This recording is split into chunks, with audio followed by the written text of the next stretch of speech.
We continue now at the top of Daf Lamed Beis Amud Aleph and Meseches Eruvin. This is Eruvin Daf 32a. The Gemara here is discussing Chazaka Shliach Osa Shlichuso. Do we have a presumption that a Shliach will fulfill his Shlichus? Rav Nachman makes a distinction. He says, B'shal Sofrim, when it comes to D'Rabbanan issues, Chazaka Shliach Osa Shlichuso. Then we have a Chazaka that a Shliach will do his Shlichus, but we do not rely on that on Doraisas. Rashi says, B'shal Sofrim Samchina Nachezka Shliach Dinami Lo Avid Lo Chamri Sura Kagone Eruvin Tchumen. It's not so chomer even if it doesn't get done. For example, Eruvin Tchumen, and therefore we're able to operate with the presumption that it got done. For Rav Sheshas Amar, Rav Sheshas disagrees. Rav Sheshas says Echad Zeh v'Echad Zeh, whether it's D'Rabbanan, whether it's Doraisa, Chazaka Shliach Osa Shlichuso, we have a Chazaka that the Shliach does his Shlichus. Amar Rav Sheshas now says Meno Aminul, I'm going to prove to you that we apply Chazaka even by a Doraisa. The Tanan we learned in the Mishnah Mishakarav HaOmer Huter HaChadash Miyad. From the moment that the carbon omer is brought, Chadash is then permitted immediately.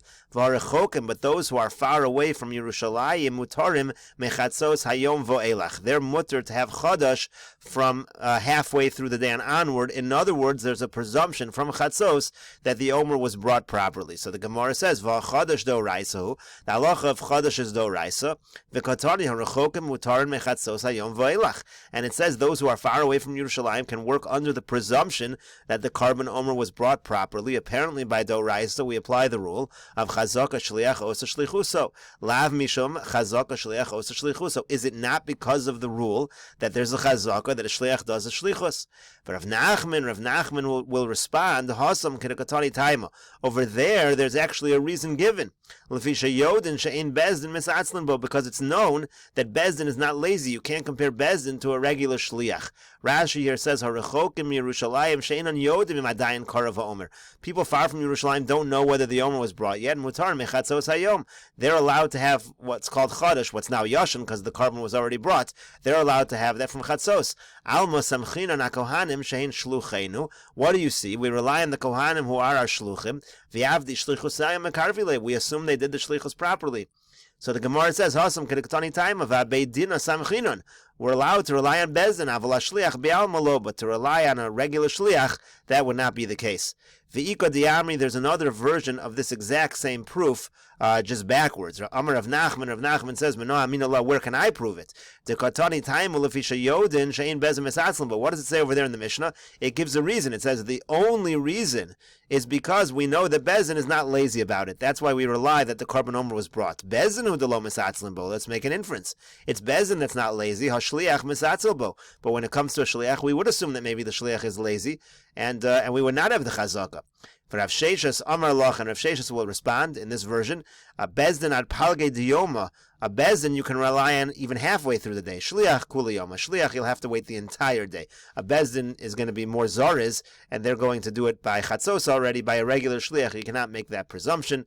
Rashi over here says, Shliach kuliyoma natre umechimota lo'ursa samchinan Allah. When evening comes, you can rely on it. Devade lo'avar hayom ad sheshamar avtacha. So a whole day's not going to go by. It's not going to do his shlichus. That's not going to happen. So there is a difference between Bezin and a Shliach. But according to Rav Sheshas, there still is a presumption that a Shliach would do his Shlichus.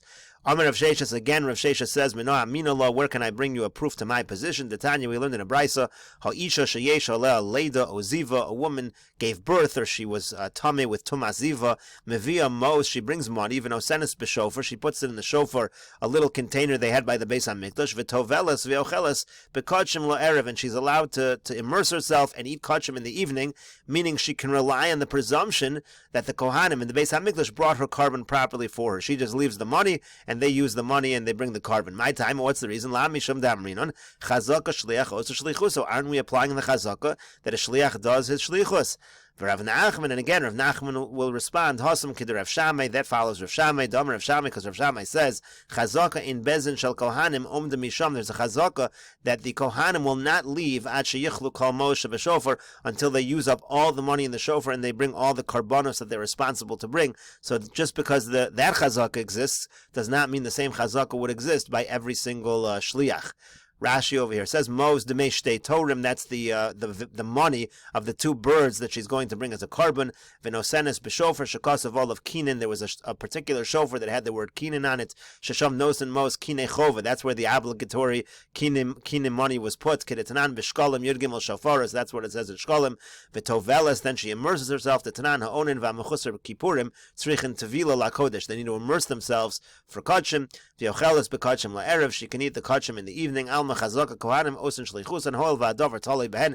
Since this is all dependent on the kohanim, we can assume that they did it. Sha'anoshim somchos alein shelo yavor hayom an sheyiknu kinin b'chol mos sheba'oso shofar v'yakrivu kedei shelo yochlu hanoshim kachim betumas haguf shu b'kares. We can assume that the kohanim brought the carbon properly because they're in a more permanent fashion. The reason simply being that if a person says, go take from my figs, the guy doesn't know how much you took, so he doesn't know how much to separate. You can't rely on the owner to separate anything. Therefore, you're going to have to do the separation yourself in that case. But let's say the owner says, take this particular basket and fill it with figs from my property. Now the owner knows exactly what was taken. So ochel mehan arai. Of course, you could eat from them arai in a temporary fashion. Uma'asron demai, and you should take off meiser as if they are demai, meaning you have a suffix whether the owner actually did it in this case. The owner does know how much needs to be taken, but you can act in terms of a suffix. When is this true? That's true if the owner is an amaretz. So it's basically a regular case of demai. That's what demai is. You're not sure if the amaretz took off the meiser properly.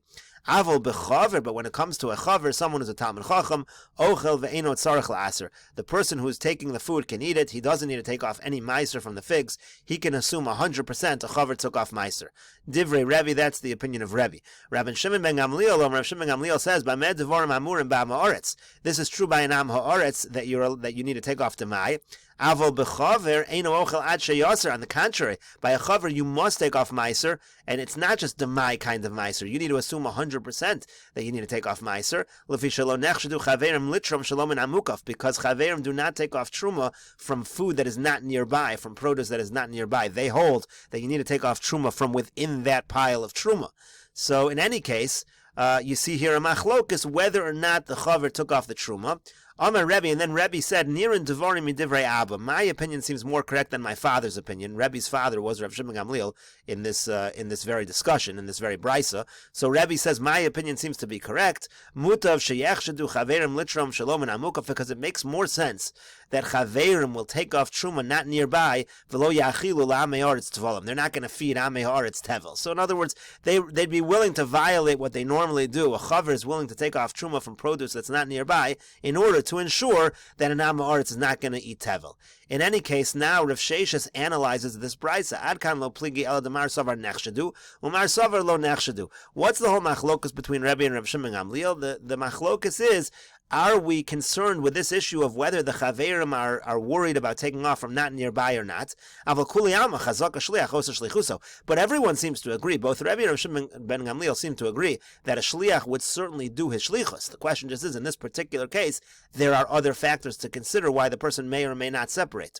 For Rav Nachman will respond, Hasam could Rav Chanina. There, the reason why we assume that in general a chaver is going to take off truma has nothing to do with the shliach osa shlichuso. It's like what Rav Chanina Chozah said. Diamar Rav Chanina Chozah, because Rav Chanina Chozah said, Chazako al chaver, there's a presumption on a chaver, she'eno motzi davar she'eno mesukan mitachas yado. He never allows produce to leave his possession and go out into the world if the proper trumas and maestros were not taken off, and that has nothing to do with shliach osa shlichuso. That's a general chazaka by a chaver. Rashi here explains, again,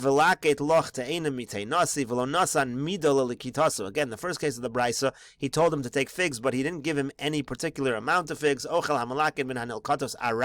He can eat it in a temporary fashion below meiser, without taking off meiser. When he wants to take it in a more permanent fashion, ma'asron vadai, Meisers vadoy and truma gadol of a chol dina hafrasha. He needs to take off all trumas and meisers as if it's never been taken off. Shein sofik lomar shema balabayis isar alein b'makom acher. There's no doubt in this case that the balabayis might have taken off meiser. The holo yada kamalikit. He had no idea how much was taken. Avolomer lo male loch kalkol azu. But if he told him this basketful, hol v'nosein ze yodea kamalokit, since the person giving the instructions knows exactly what's being collected, yesh lomar shema zeh nosein choshe shema yismoch olav sheitin lo davar heter. So in that case, you have to assume maybe the person giving giving is thinking, I want to make sure it's kosher, and he takes off meiser from some other food. Hilkach, therefore, the person collecting can for sure eat arai, below meiser without taking off meiser, and when he wants to eat in a keva fashion, he doesn't need to take off the meiser as if nothing has been taken off. Ela demai yafresh, he just needs to take off according to the halachas of demai. The halachas of demai are a little more lenient because it's something that's a suffix. And also by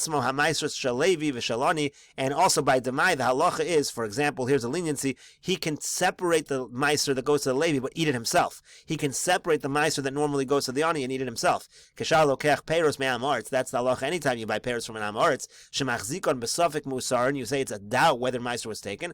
Af elu safik musarin hein v'toras demai alein. They have a status of demai. Rashi continues, when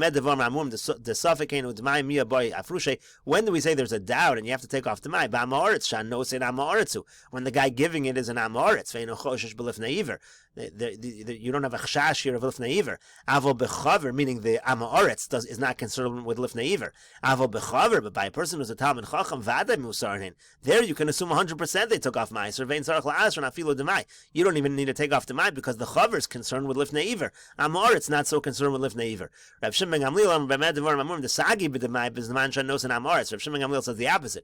By when the giver is an amoritz, there you can at least assume that if it's a suffix and say you take off demai. The chash litram shalom in amukaf avol hoya hanos in chaver. According to Reb Shimon ben Gamliel, if the person giving is a Talmud chacham, lo yochal keva haloked ad she'asra maser's vada. You actually have to be more strict. You have to take off meiser in a vada fashion because they don't take meiser off when it's not min amukaf, when it's not nearby. Rebbe benoshel Reb Shimon ben Gamliel have Rebbe was the son of Reb Shimon ben Gamliel, as it says in the Brisa. Now, the issue over here is in his expression. When Rebbe made his comment, he says, you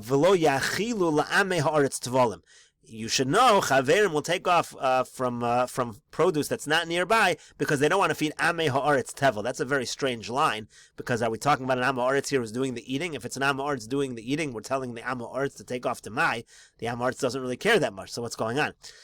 So then the Gemara finally answered, Lo nechshadu litrom shalom in amukaf halav hachi vaday have a samchinan al balabayizeh. The Gemara brings the raya, rather, if Sheshas brings the raya, because there the issue is whether or not they're going to take off truma from not nearby. But otherwise, we for sure rely on the balabayis, who's shliach, who's a shliach, al kach shemutal alav laser. He's a shliach to take off meisrus. Mashu nosin of that which he's giving. The al yachil iser la amoritz. So the Gemara then answered, no, mitachas yadu. It's because a chaver never releases stuff that is not totally kosher. The hoelu piri dideu, since it's his fruits, aleh didei rami. He feels it's his responsibility. That's not the same as a regular shliach. V'chayish lifnei iver. He's worried about lifnei iver. Avol shliach tekavel oleh mechaveiro. But if you have a shliach who gets it from his friend, you could say he gives up. V'lo avid. He doesn't do what he needs to do. Because he thinks that he's not really relying on me. I'm just a shliach. You can't compare a situation of an owner. That's what Rav Nachman says back. You can't compare a situation of an owner who's releasing produce into the public. There you have a chazaka. He does the right thing. You don't necessarily have that same chazaka in this particular situation. So now the Gemara quotes the Bryce and analyzes it. Amar Mar, the master said, "B'meh devarim amurim b'yam haaretz." This is true by an am haaretz. Avol b'chaver, but if the person giving the food is a chaver, ochel ve'no tzarach la'aser, then already you can rely on the food. Divrei Rebbe, that was Rebbe's opinion. So the Gemara says, "Hayam haaretz to ka'amar le'laman." This Am Haaretz is giving the food to who? Who is the food being given to? If he's giving to another friend of his that's an Am Haaretz, miasron demai. Now you're saying, well, if the Am Haaretz, if the guy who's giving is an Am Haaretz, then the person receiving should make sure to take off demai. Mitzayis, you think that an Am Haaretz is going to take off demai. The whole point is that by Am Haaretz you're not so sure they're going to take off. Now you're saying an Am Haaretz should take off demai. Obviously, when we read the beginning of the Bryce, it was clear the person receiving the produce was a chaver. And that's the whole point. We're telling the chaver, in this particular situation, if you get from an Am Haaretz, you need to take off demai. If you get from a chaver, according to Rebbe, you can rely on it completely. It's totally kosher. But if that's the case, if the chaver is the guy who's receiving the food, so Ema Seifa, let's look at the end of the Bryce. Near in Divari mi divrei Abba. So Rebbe says, my opinion seems to be correct, because mutav sheyechshedu chaverim litrom shalom and amukaf, certainly chaverim will feel it's better to take off truma not nearby, v'al yachilu la me'aretz tevolin, and they don't want to feed amei haaretz tevel. What are you talking about amei haaretz? We just said it's a chaver that's receiving the food. Amei haaretz, my boy Hasam, what is an am haaretz doing in this case? So the Gemara says, you're right, it really has to be two different discussions. Amar Ravina says, Reisha ba'am ha'aretz shamar l'chaver. A Reisha, the case is the Am Haaretz is telling this to the chaver, he's giving the food to the chaver as we said. Seifa, what's the safest case? What's Rebbe talking about? B'chaver sha'amar la'am ha'aretz. It's actually a chaver who's giving the produce to an Am Haaretz in that case. The chaver acher shomo, and there's another chaver who is listening, so that chaver wants to know what he needs to do. Of course the Am Haaretz is not going to listen. The Am Haaretz wouldn't care one way or the other necessarily, but the other chaver, if that second chaver who's listening to this whole conversation eventually gets this food, he's going to want to know what to do. Rebbe and the Gemara now will explain the various positions. Rashi over here says, first of all, mitzayislach, you think an Am Haaretz is going to listen to you? La'asure safek Am Haaretz chavre mehemen leitfei minach. The Am Haaretz is going to listen to his Am Haaretz friend more than he's going to listen to a chaver. Reisha de katani masron demai ba'am haaretz de kamer lechaver. So the Gemara finally answered, no, the Reisha is, the situation is that there's an Am Haaretz talking to the chaver. V'achi kamer b'med devarim amurim delocate sarach la'asron demai ba'am haaretz sho amer lo lechaver lakate dikol esfuke yisrael elayu hai balabayis ilo. If the balabayis was giving to the other person, if the balabayis is an Am Haaretz and he's giving to a chaver, the chaver has to take off the mai. There's a doubt over here whether it was taken off. Aval b'chaver shamar la'am haaretz, but if it's a chaver telling an Am Haaretz, laket kalkola zu, take this particular kalkola, this basket of figs, the chaver acher shama mimenu, and another chaver is listening to this whole conversation, so that chaver, according to Rebbe, ochel ve'no tzarech la'aser demai, he can eat it, he doesn't even need to take off the mai, devadai kaven the nos and chaver v'loket Am Haaretz, since the chaver is giving it to an Am Haaretz, and this other guy's overhearing it all, chayesh hanos and delo lechlinu bitzivlayu, the person who's giving the chaver is certainly going to want to be careful that the Am Haaretz doesn't eat it as tevel, v'torim avshalom and amukaf, he's certainly going to take off truma even not nearby, demutav yachshidu chaverim, etc., because as Rebbe said, they're more worried that the Am Haaretz should not commit an isser, and they're not so worried about the issue of taking off truma from not nearby, and we'll continue this discussion in the next video on Daf Lamed Beis Amud Beis.